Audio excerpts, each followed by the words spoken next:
que nós colocamos, ele está tão afim de você e agora? Eu preciso ser honesto com vocês que talvez é uma isca esse tema. A gente não vai aprofundar tanto, eu não vou dar dicas de como você conquistar ela e dicas de como você deixar ele afim de você. Já dando um spoiler, não vai ter... tá igual o marketing digital, né? Jogou a isca, pegou, arrastou para cima, clicou no curso, agora está no curso aí. Mas, brincadeiras à parte, eu quero falar algo porque, infelizmente, desde criança, nós somos estimulados a alimentar sentimentos que podem se transformar em carências. Desde pequeno, desde criança, uma coisa que é errada e às vezes não por mal, tem aquela questão, hoje em dia do medo, né? Tem que estimular, melhor ele assim, tem que gostar de... O meu menino tem que gostar de uma menina, e minha menina tem que gostar de um menino. Então vai estimulando desde criança, com aquelas brincadeiras, de crescer assim. Eu sou dos anos... Eu nasci nos anos 80, então era pior ainda, né? Anos 80, anos 90, mas continua nos anos 2000. A brincadeira, vai namorar, vai casar com fulano. E isso não é sadio para uma criança, e não se torna sadio para um pré-adolescente, e nem para um adolescente, e aí para o adulto, porque vai gerando na criança o sentimento, às vezes, ou de rejeição ou de aceitação. E aí vai gerando, talvez a pessoa, ela pode sofrer um bullying na infância, na pré-adolescência, ela vai sentindo, não, eu nunca fui escolhido, ninguém nunca gostou de mim, ninguém nunca me chamou para sair, e aí vai alimentando uma carência, vai alimentando um sentimento de isolamento, e tudo isso é uma estratégia, sem dúvidas, malignas, para que possamos distorcer e inverter valores e ordens. E, de repente, nós vemos uma geração Z e Alfa, que é quem nasceu nos anos 2000 a Z, 2010 para cá, Alfa, que está preocupado demais com a sua vida sentimental, que começa a alimentar e supervalorizar de uma forma fora de ordem, precoce, a vida sentimental, ao invés de se preparar para a sua vida sentimental. E aí, então, nós percebemos que na adolescência, nós vemos os conversantes. Essa dica aí foi uma jovem que me passou, que eu não sabia que existia conversante. Agora tem, é o pré-ficante. Antes de ser ficante, ele é conversante. E aí o conversante, que parece, não tem nada demais, é o conversante, está só lá, só no migué, só na conversa mole. Mas o conversante, o ficante, o beijo inocente, que ele abre porta para beijo quente, que abre uma porta para a foto da ovelha sem pelo. E aí, vai para uma vida que não deveria ser desfrutada ainda, uma vida sexual precoce, que vai se tornando ativa e vai abrindo o quê? Uma multidão de pecados. E aí gera um ciclo. Qual que é o ciclo que nós percebemos, às vezes, como pastor de jovens, como supervisor de célula, que tudo começa com uma carência, da carência, ela alimenta um medo, esse medo, ele abre portas para o pecado vai gerar frustrações, a frustração volta para uma carência, que alimenta um medo maior, que abre mais pecados, que vai gerando aí uma ausência da presença de Deus, uma falta de temor e uma vida sentimental destruída. Esse é o ciclo que o diabo tem usado para essa geração. Começa com o sentimento de carência. E aí a carência vem com medo, eu vou ficar sozinho, e se ele não gostar de mim, se ela não gostar de mim, eu não posso perder o amor da minha vida, eu vou casar com ele, eu tenho 11 anos, 9 meses. Eu tenho certeza que é ele, que é ela. E aí vai gerando um medo, porque, antes talvez na pré-adolescência eu era feia, eu era feio, agora eu melhorei, a maquiagem ajudou, o filtro do Instagram melhorou a minha vida, e aí é a minha chance. O que é isso? O medo, a carência. E aí eu vou ficar com a pessoa, porque eu tenho que garantir que ele vai gostar de mim. Eu tenho que garantir esse date, eu tenho que garantir esse amor. E aí eu me entrego de uma forma precoce, de uma forma inocente. E aí, de repente, aquela inocência vai sendo roubada. E, de repente, aquele amor que parecia ser eterno, é descartado, é descartável. Ou uma pessoa sofre, a outra nem tanto. E gera o quê? Uma frustração, uma marca. E aí a pessoa volta para quê? Para a carência. Eu não vou nunca mais, ninguém vai gostar de mim, não sei o quê. E aí volta para o outro medo, muito maior, e agora quer se entregar de uma forma muito mais forte para o pecado. E aumenta muito mais a frustração, e de repente você está como a lepra. Sabe o que é a lepra? Hanseníase. É aquela casca branca, vai ficar na pele, que você pode... Quem tem lepra, queridos, ele vai tirando umas cascas assim na pele, que você pode chegar, enfiar uma faca, que não sente nada. Você pega uma agulha e vai enfiando, que a pessoa não sente nada. Por quê? Ela perdeu a sensibilidade.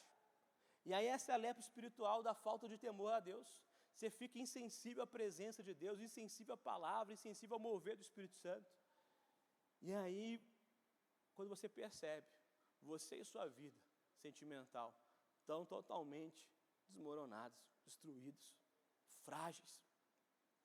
Por isso que nós trouxemos esse assunto, porque eu creio pela fé e vamos trabalhar que lá fora, aqui, nós estamos construindo para não. Mas estamos em construção, sendo muito sincero com vocês. Mas lá fora, a geração Z e Alfa é uma geração considerada frágil com um discurso forte. Fala como ninguém. É muito bom com as telas, com as câmeras. Nossa, é muito melhor que a minha geração, 1000 vezes melhor que a geração dos meus pais. Você sabe se comunicar como ninguém, como nenhuma geração até hoje se comunicou. Mas só fica no discurso. No mercado de trabalho é provada essa fragilidade, nos relacionamentos, e é isso que nós como igreja estamos construindo. É isso que a minha geração está aqui para servir a vocês, para tornar vocês uma geração forte. Forte nesse ponto da comunicação, forte em tecnologia, forte em criatividade, mas forte também em base, em caráter, em sentimentos, em resiliência de vida. E esse é o cenário que nós vemos nos dias de hoje. E por isso eu quero trazer para nós, ele está tão afim de você, e agora? Sabe o que é agora? É Apocalipse 2, verso 4. Apocalipse. Não, pastor, num culto de relacionamento, você fala de Apocalipse, porque Apocalipse fala de amor. Capítulo 2 começa a carta que o apóstolo João escreve para Efésios, que anos depois ele iria ser pastor lá. Pode, se tiver como projetar, Apocalipse 2, verso 4. No entanto, contra você eu tenho isto: você abandonou o seu primeiro amor. Portanto, lembre-se de onde caiu. Arrependa-se e faça as obras que praticava no princípio. Se não arrepender, virei a você e tirarei o seu candelabro do lugar dele. O que João está escrevendo aqui? Através do Espírito Santo. Que uma igreja que era famosa, que era uma igreja bonita, ele fala, olha, o que eu tenho contra você? Que você abandonou o seu primeiro amor. Você precisa de lembrar onde você caiu. E se você não tiver arrependimento, não é uma ameaça, é uma consequência de atos. Não é uma ameaça da polícia, eu passar de tantas multas, vou perder minha carteira. São consequências. Então, se você não tiver arrependimento, eu vou tirar de você o candelabro do lugar dele. O que ele quer dizer? Ele vai tirar a presença. Ele vai tirar o que ele tinha de mais precioso. Então, com essa palavra, eu quero trazer 3 perguntas, que eu quero que você não responda elas hoje, mas faça elas todos os dias da sua vida. O que você tem de mais importante? É a pergunta número 1. Se quiser anotar, não anota nos stories do Instagram não, que você vai passando para o outro, no Reels, no WhatsApp, anota no seu bloco de notas, ou se tiver papel caneta, anota aí. O que você tem de mais importante? Pelo que Jesus morreu na cruz? E para o que você foi salvo? O que você tem de mais importante? Por que Jesus morreu na cruz? Pelo que Jesus morreu na cruz? E para o que você foi salvo?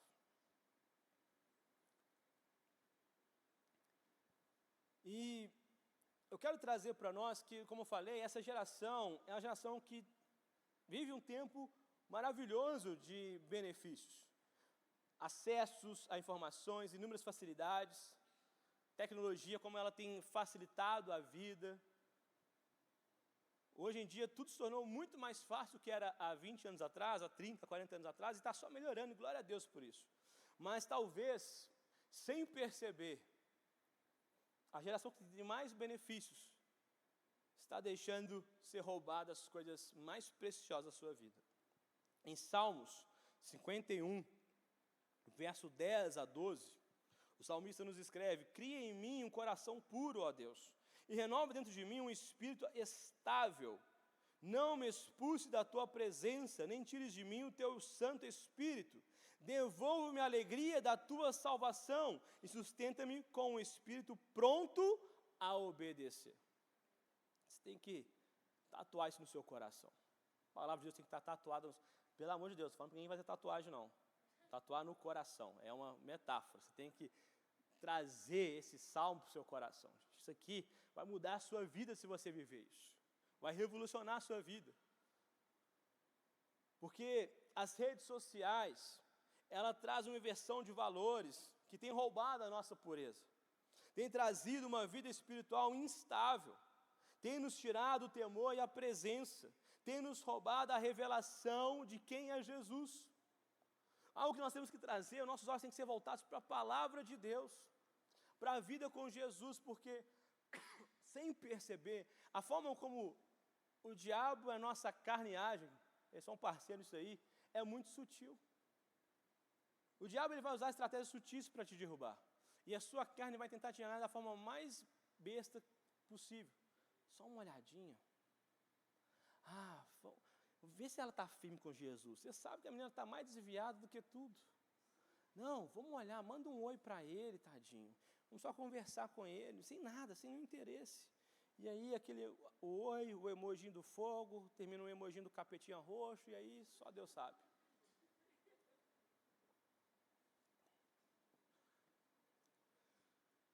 São essas coisas pequenas que vão nos roubando. Desse texto que eu li agora. E aí vão roubando de nós 3 pilares. 3 pilares, tudo começa a dar errado quando você perde esses 3 pilares. O primeiro, falamos sobre o coração puro, falamos sobre o espírito estável, sobre uma mente obediente. E o primeiro começa quando nós não temos a revelação de quem é Cristo. Quando você é muito sincero, e eu vou fazer uma pergunta que você for sincero com você, não precisa levantar a mão. Quantos aqui tem medo de Jesus voltar e está solteiro?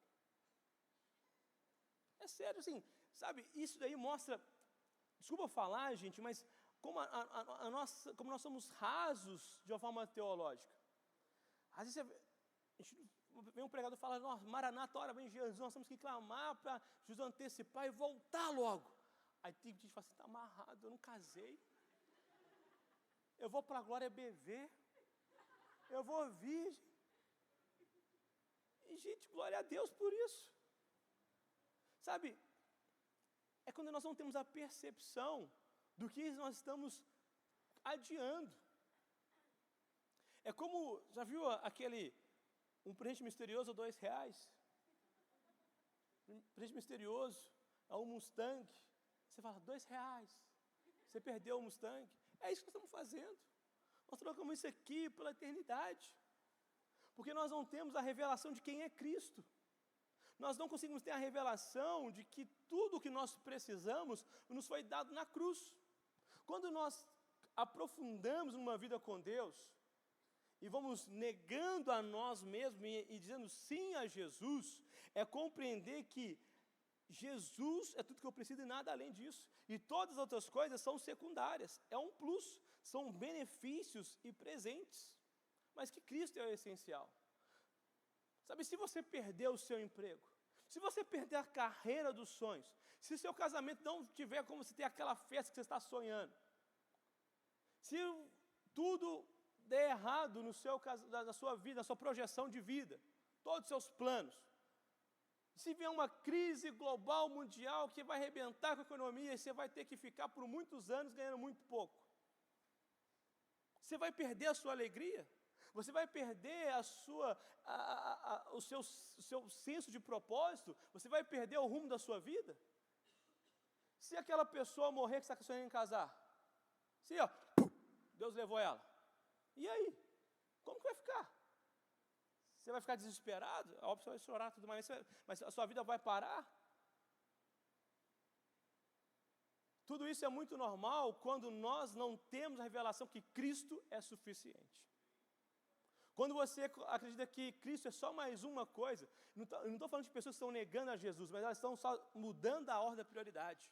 Jesus é só mais uma coisa, enquanto ele tinha que ser tudo. Esse é um dos maiores problemas da nossa vida sentimental. Quando Cristo deixa de ser tudo, se torna só mais um. E muitas das vezes, ele está atrás do crush. Ele está atrás do conversante, está atrás do ficante, está atrás daquele boy lá da sua sala, está atrás daquela menina piriguete que você está gostando, está atrás de tudo aquilo ali. Quando Cristo é o segundo no seu casamento, quando Cristo é o segundo no seu noivado, no seu namoro, na sua amizade especial, sei lá, quando ele está em segundo lugar, tudo está errado. Porque nós não estamos compreendendo que Jesus é tudo. E quando eu não compreendo que Jesus é tudo, tudo dá errado. Tudo perde o senso. Não tem como funcionar. E aí, o segundo pilar que nós não temos que vigiar para não roubar, primeiro, Cristo é tudo. E o segundo, quanto mais eu amo a Jesus, mais eu estou me preparando para o meu futuro relacionamento. Quanto mais eu amo a Jesus, mais eu vou viver santidade. E mais eu vou estar me preparando para o futuro.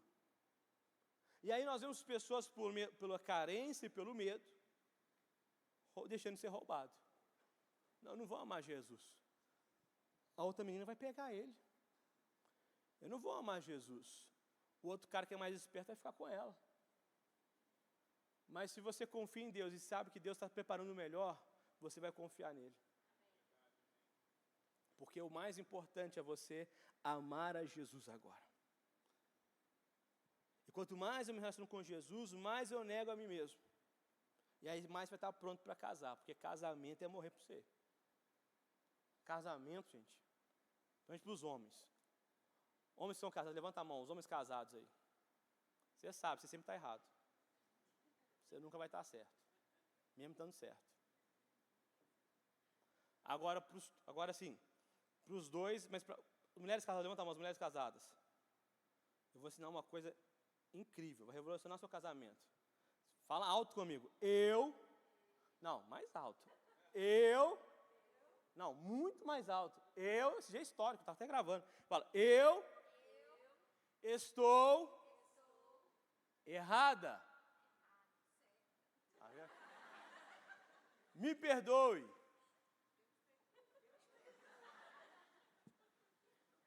Até o fim a presença de Deus vai quebrantar.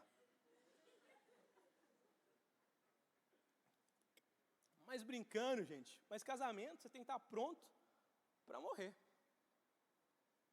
Você tem que estar pronto para abrir, não é fácil. Estou 17 anos casado, ainda estou aprendendo muito sobre isso. Mas quanto mais eu amo Jesus, mais se torna viável eu pedir perdão mesmo quando eu não quero. Eu fazer e fazer algo que talvez que a minha carne quer fazer. Por exemplo, nesse frio, arrumar a cozinha. É só o Espírito Santo. Mas quanto mais eu busco Jesus, mais eu invisto para a minha vida sentimental. E o último, antes de dividir em grupos, a sua vida sentimental não é uma roleta russa. Ela faz parte dos fundamentos que você irá construir para o seu chamado e propósito. Sabe, você não pode achar que é um rodízio de churrasco, cada vez experimentar uma carne diferente. Você não pode achar que é um dia de test drives, que você vai ficar experimentando até você encontrar. Você não pode achar que é para brincar de casinha. Sabe, algo que nós temos que trazer, nós temos que parar. Parar de achar que fazer test drive. Parar de querer brincar de casinha. Parar de brincar com os sentimentos do outro. Parar de dar brechas. E começar a buscar por identidade e propósito. A primeira coisa para você investir na sua vida relacional é na sua vida espiritual e compreendendo a sua identidade. Porque se não tiver compatibilidade de senso de propósito, não dá certo. Eu tenho um chamado ministerial, o outro não tem. Tem que alinhar isso aí, tem que ver se vai dar certo ou não vai. Eu não quero ter filhos, eu quero ter. E aí vai, sabe, se você falar, não vou ficar experimentando até ver aqui. Não, Você precisa de compreender agora. É agora que você tem que se entender quem eu sou primeiro. Qual estilo de vida eu quero construir? Pronto, é esse. Então eu tenho que procurar uma pessoa compatível a isso. E enquanto eu não estou pronto, nós vamos falar mais sobre isso nos grupos aí, eu preciso de investir na minha vida espiritual. Eu não tenho que ficar fazendo testes agora. Você não está no rodízio de carne, gente. Você não está numa concessionária de carro fazendo test drive. Você está construindo a sua vida. E a sua vida tem que ser construída aos pés de Jesus. E concluindo, antes de pensar em um relacionamento, nós precisamos de consertar a nossa vida com Jesus. Nós precisamos voltar ao primeiro amor. Buscar uma pureza de dentro para fora. Abandonar pornografia, perversão e pecado de estimação. Ser curado na alma e no espírito. E busque ser cheio da presença do temor. Para que a cada dia seja renovado. Cristo é suficiente. Quando mais eu amo a Jesus, mais eu invisto na minha vida sentimental. Eu estou descobrindo o meu chamado e propósito de vida para que eu possa encontrar alguém compatível a esse chamado e propósito. Assim devemos trazer para o nosso coração. Sabe, não namore para viver uma vida de casado. E nem brinque com os sentimentos de alguém. Mas viva uma vida para Jesus. Mais importante é voltar os nossos olhos para a cruz. É voltar os nossos olhos para Jesus. Mais importante sua carreira profissional. Mais importante que os seus sonhos. Mais importante que com quem você vai casar. É a sua vida com Jesus. Deixa eu falar algo muito importante. Ouvimos nessa montanha, isso está ecoando no meu coração. Você não foi chamado para ser feliz. Você não foi. Você não está na Disney. Você foi chamado para glorificar a Deus. A sua felicidade plena é quando Jesus voltar. Nós temos pílulas de felicidade. Jesus, ele quer nos fazer felizes, sim. Só que quando você vê o que é felicidade na Bíblia, você vai ler no Sermão da Montanha. Você vai ver que é um pouco diferente do que a Disney mostra. É a maturidade. Então, o que nós precisamos é trazer o nosso coração, nossos olhos para a palavra de Deus. E mergulhar na presença de Deus. Quando eu falei que não é para você feliz, eu quero chocar você. Obviamente que eu não quero que você tenha uma vida triste, amarga, nada disso. Mas eu quero dizer que quando você busca Jesus, Mateus 6,33, busque em primeiro lugar o reino de Deus. E todas as outras coisas vão ser acrescentadas. A sua vida vai ser preenchida quando você estiver na posição correta. Por isso, tem algo que você tem que sair daqui hoje lembrando. Cristo é suficiente. Quanto mais você ama Jesus, mais você investe em todas as áreas da sua vida, inclusive a sentimental. E você precisa descobrir o seu chamado, o seu propósito de vida. Para assim ter alguém compatível para construir com você. Mas antes disso, antes de pensar em construir, Deus tem uma palavra poderosa para você em grupos. Vamos ficar de pé.